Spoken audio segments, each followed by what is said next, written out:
Want to land your dream job, but you hate to promote yourself. Okay, I got you. Let me show you how you can do it without being pushy, salesy, or cheesy. You know, I landed my dream job 2 years ago with a simple WhatsApp call that lasted 20 minutes.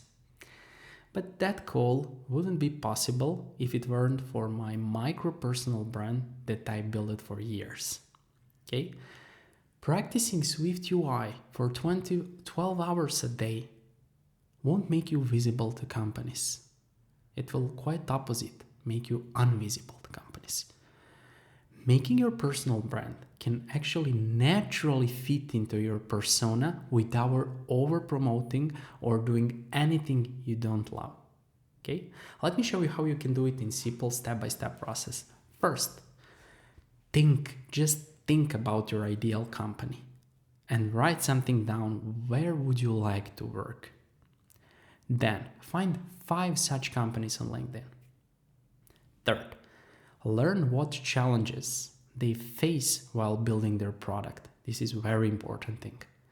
Fourth thing, 5 decision makers and hiring managers of that company on LinkedIn and add them as connections. Okay?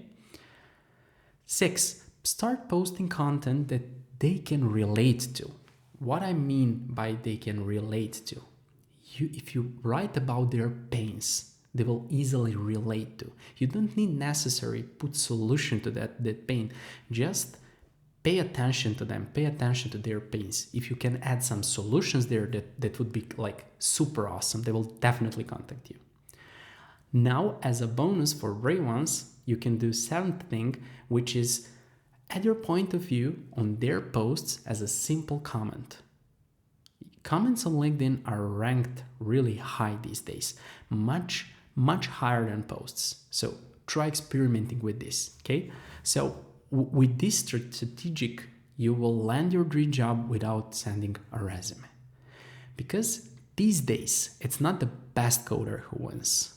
It will win one brave enough to be seen, okay? So my question for you is, think about it really deeply. Do you feel like you're hiding behind your code? Thank you for watching.